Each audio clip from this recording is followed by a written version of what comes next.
कृष्णाय वासुदेवाय हरये परमात्मने प्रणतक्लेशनाशाय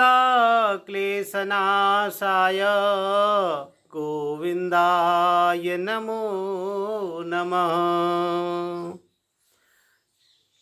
जय जय श्री राधे, जय जय श्री कृष्णा। लाइव आए थे आपको ये बताने के लिए कि इस बार जो एकादशी है वो 25 जुलाई की मनाई जा रही है। इस एकादशी को देवशयनी एकादशी के नाम से जाना जाता है और 25 जुलाई को मनाई जाएगी और 26 जुलाई को पारण होगा। 25 जुलाई आषाढ़ शुक्ल एकादशी, जिसे देवशयनी एकादशी कहते हैं। देखो, इसकी दो कथाएं हैं शास्त्रों में। एक कथा तो यह है कि भगवान विष्णु 4 महीने के लिए शयन करते हैं, देवशयनी एकादशी से लेकर के और देवोत्थान एकादशी तक 4 महीने भगवान शयन करते हैं। उस समय सृष्टि की जिम्मेदारी भगवान शंकर जी के पास में होती है। एक बात और इसीलिए आपने देखा होगा कि भी आषाढ़ के एकादशी के बाद में द्वादशी, त्रयोदशी, चतुर्दशी और पूर्णिमा 5 दिन बाद, 4 दिन बाद जो है श्रावण महीना लगता है। तो श्रावण में खूब शंकर जी की पूजा होती है। वो इसीलिए लोग करते हैं कि अब जिम्मेदारी शंकर जी के ऊपर है तो शंकर जी को मना लो। एक तो ये है। दूसरा प्रसंग यह है कि भगवान विष्णु 4 महीने के लिए राजा बलि के यहाँ जाते हैं। यह कथा आपने भागवत में सुनी होगी। जब भगवान विष्णु ने वामन बन करके राजा बलि को छला था तो भगवान विष्णु ने 3 पग में, 2 पग में भूमि मांगी उससे, तो 1 पग में अतल वितल सुतल तलातल मातल सातल और पाताल नीचे के, 1 में भू भुव स्व मह जन तप और सत्यलोक तक नाप लिए। बोले तीसरा सर अपना पैर कहाँ रखूं भैया? बोले प्रभु ये तीसरा चरण आप मेरे मस्तक पर, भगवान ने अपना तीसरा चरण उसके मस्तक पर पधरा दिया। अंततोगत प्रहलाद जी आए तो भगवान श्री वामन कह रहे हैं भगवान विष्णु, ए प्रहलाद अपने बच्चों को लेकर के तू सुतल लोक में चला जा, वहाँ इंद्र के जैसा सुख है। तो राजा बलि से कहा भैया तूने हमें दान दिया है, तू वरदान मांग। तो राजा बलि कहते महाराज भिखारियों से नहीं मांगते तुम तो मेरे दरवाजे पर भिखारी बन के आए थे, मैं तुमसे क्या मांगूं? और तुम मुझे क्या दोगे? तुम तो मेरे यहाँ के दरवाजे के भिखारी थे। बोले नहीं नहीं भैया तू मांग। तो राजा बलि ने कहा बोले प्रभु आप मुझे देना चाहते तो ये दीजिए कि जिस लोक में आप भेज रहे हैं ना, वहाँ उठते बैठते चलते फिरते अंदर जाते बाहर आते हमेशा मुझे आपके दर्शन होते रहे। भगवान बोले धन्य है भैया, तेरे जैसा भक्त है, चल तुझे वरदान दिए देते हैं। तो माने भगवान को द्वारपाल बनाया, उसने सेवक बनाया है। भाई भगवान जी अगर मंदिर में रहेंगे तो हमें जाना पड़ेगा मंदिर दर्शन करने के लिए, भगवान जी को प्रणाम। लेकिन वह भगवान के से क्या कहा कि प्रभु कक्ष में घुसते समय, कक्ष से निकलते समय, राज्य में घुसते समय, राज्य से निकलते समय हमेशा मुझे आपके दर्शन होते रहे। तो ये तो सभी तभी संभव होगा जब भगवान द्वारपाल खड़े बने रहेंगे। अब पता नहीं ये कौन से दरवाजे से जब निकल पड़े, तो भगवान उसी दरवाजे पर अपना खड़े हैं बेचारे। तो भगवान 4 महीने के लिए अपने इस प्रिय भक्त हैं राजा बलि के यहाँ जाते हैं 4 महीने के लिए। एक ही है और एक भगवान 4 महीने के लिए हरिश्चेत भगवान हरि सोते हैं। तो ये 4 महीने हैं। तो ये इस बार 25 जुलाई से और 21-20 नवंबर तक एकादशी है, जिसको देवोत्थान एकादशी बोलते हैं। वो लगभग इस बार 20, आपको अभी बताते हैं, देवोत्थान एकादशी जो है 21 नवंबर की है। तो 25 जुलाई से 21 नवंबर तक चातुर्मास चलता है। तो ये 4 महीने कौन कौन से हैं? श्रावण, भाद्रपद, आश्विन और कार्तिक। तुम कहोगे महाराज आषाढ़ में लग गया ये। हाँ आषाढ़ में तो लगा, तो 5 ही दिन तो एकादशी, द्वादशी, त्रयोदशी, चतुर्दशी और पूर्णिमा। तो उधर कार्तिक में 5 दिन रह जाते हैं।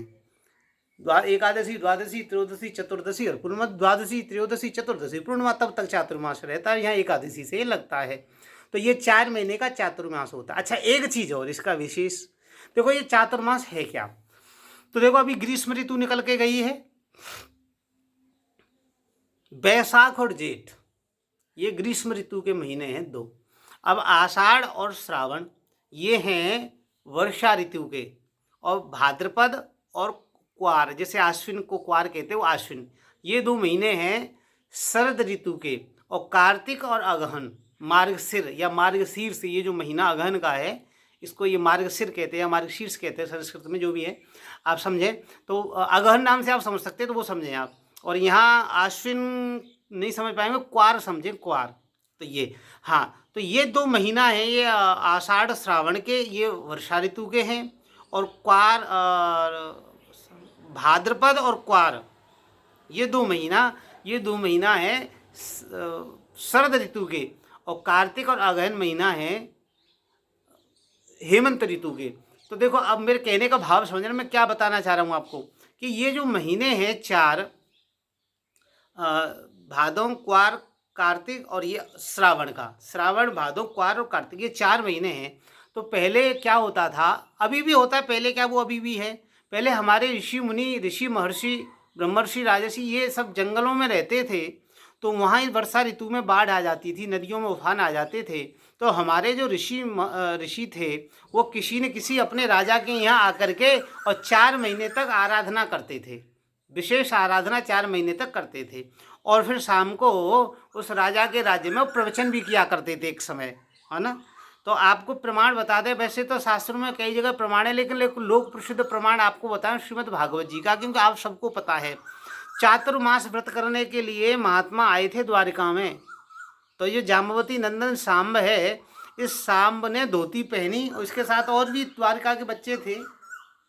ये सब महात्माओं के पास गए, पेट पे कपड़ा सा बांध करके बड़ा सा, बोले महाराज हमारी इस रानी को क्या होगा।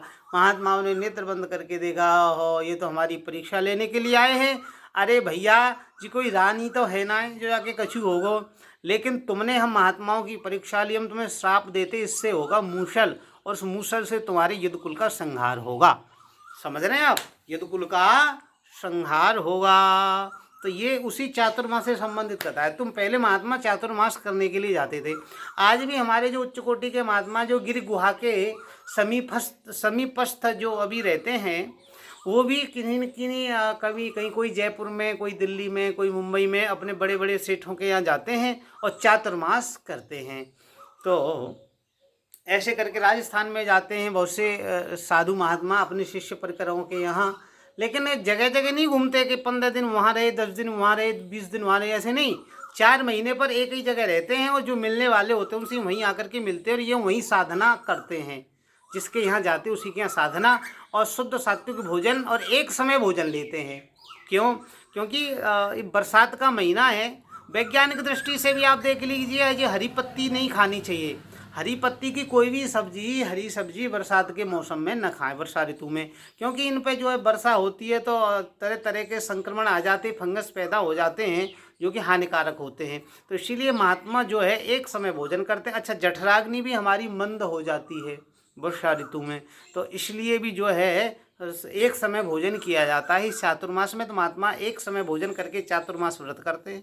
व्रत करें या अनुष्ठान, व्रत का अर्थ ये नहीं एकादशी का जैसा व्रत, व्रत का मतलब अनुष्ठान करते हैं, और कहीं भी वो एक जगह रहते हैं। ये चातुर्मास का विधान है। तो ये 4 महीने भगवान विष्णु जो है शयन करते, उस समय जिम्मेदारी भगवान शंकर जी की रहती है सृष्टि की। और दूसरा प्रमाण आपको बताएगा, 4 महीने के लिए भगवान राजा बलि के यहाँ जाते हैं, उस समय भी जिम्मेदारी भगवान शंकर जी की रहती है। ये दोनों ही कथाएं शास्त्रों में प्रचलित हैं, आप कोई भी समझ सकते हैं। दोनों इसलिए बता दी कि महाराज हमने तो सुना था बलि के यहाँ जाते, तुम तो बना रहे बता रहे सोते हैं। अब अगर हम सोने वाली बता दें तो तुमको क्या, तुम सोने की बता रहे थे, हमने सुना था राजा बलि के यहाँ जाते हैं। तो ये कथा और भी हो सकती है जो हमने शास्त्र में न पढ़ी हो। तो कहने का भाव यह है कि इस समय भगवान शंकर की जिम्मेदारी रहती है सृष्टि की, और भगवान विष्णु सृष्टि का जो है जिम्मेदारी शंकर जी को सौंप करके 4 महीने सोते अथवा राजा बलि के यहाँ चले जाते हैं। इस बार जो एकादशी है देव सैनी एकादशी, ये 25 जुलाई की है। 26 जुलाई को आप जो है पारण करें, और ये 25 जुलाई से लेकर के 21 नवंबर तक चातुर्मास है। उसके बाद भी 21 नवंबर को देवोत्थान एकादशी मनाई जाएगी। अच्छा, ये जो 4 महीने होते हैं, इन 4 महीनों में हमारे यहाँ कोई सनातन में कोई ज़्यादा अच्छे शुभ काम होते नहीं हैं, जैसे कि विवाह शादी वगैरह होना, मुंडन होना, ऐसा कोई मुहूर्त नहीं होता, क्योंकि उस समय भगवान विष्णु सो रहे होते हैं, ऐसा मानते हैं, अथवा राजा बलि के यहाँ है, ऐसे समझ लो। तो ये 4 महीने अब कोई शुभ काम वर्जित हैं। तो ये 5 दिन तो इसमें रह गए और 5 दिन वहाँ रह जाते हैं। तो इसलिए 4 महीने जो हैं हाँ चातुर्मास्य के होते हैं। बस इसी को बताने के लिए लाइव आपको आए थे। जय जय श्री राधे, जय जय श्री कृष्णा।